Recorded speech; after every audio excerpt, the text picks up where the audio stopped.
নজর রাখবো পরবর্তী খবরের দিকে। শনিবার ব্যারাকপুর মহকুমা শাসকের দপ্তরে এক গুরুত্বপূর্ণ প্রশাসনিক বৈঠক করলেন ব্যারাকপুর সংসদীয় এলাকার নবনির্বাচিত বিধায়কেরা। বৈঠকে উপস্থিত ছিলেন রাজারহাট গোপালপুর কেন্দ্রের বিধায়ক তরুণজ্যোতি তিওয়ারি, পানিহাটি কেন্দ্রের বিধায়ক রত্না দেবনাথ, খড়দহ কেন্দ্রের বিধায়ক কল্যাণ চক্রবর্তী এবং ব্যারাকপুর কেন্দ্রের বিধায়ক কৌস্তব বাগচি।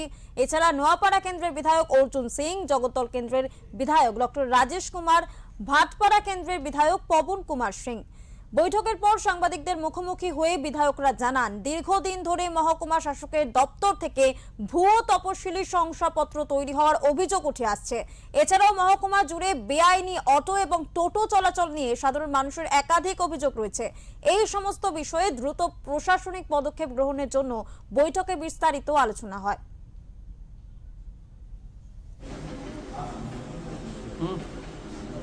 মূলত বিশেষভাবে এই প্রশাসনিক একটা পরিচয় পর্ব এবং তারপরে কিভাবে প্রশাসনিক কাজকর্মগুলো এমএলএ কার এখানে ম্যাক্সিমাম তো আমরা সব ফার্স্ট টাইমার এমএলএ, সেই ধরনের কিভাবে প্রসিডিউরাল পার্টটা কিভাবে ক্যারি আউট হবে এইসব নিয়ে এই মিটিং চলাকালীন আমি অন্যান্য বিধায়করাও তাদের বেশ কিছু সমস্যার কথা জানিয়েছেন।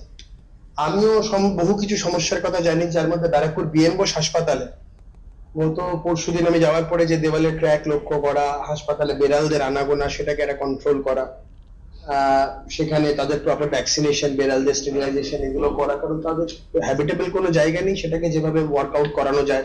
ফার্স্ট 7-8 দিনের মধ্যে প্রশাসনকে নিয়ে আমরা বসছি, সমস্ত এই জেলার সমস্ত পদাধিকারীরা, সরকারি পদাধিকারী বসে ওনাদের কথা বলেছেন। আমরা আমাদের অসুবিধা বলছি, আরটিওর ঘুর বাসা, এখানে দালাল রাজ, এসডি অফিসে এসসি এসটি ওবিসি সার্টিফিকেটে, ইকোনমিক্যাল উইকার সেকশন সার্টিফিকেটে দালালি হচ্ছে। এমএলএ এমপিদের যে ফান্ডের টাকা যে কাজ বেরোয় সেখানে ওখান থেকে অফিস থেকে ঠিক করে দেওয়া এই কাজ করবে, বা টোটো অটো যে দূরত্ব যে ইললিগাল ভাবে টোটো অটো চলছে, মানুষের হয়রানি হচ্ছে, একটা ইললিগাল ভাবে পয়সা তোলার বুকিং লাইন, সবটাই ব্যাপারটা নিয়ে আমরা বলেছি।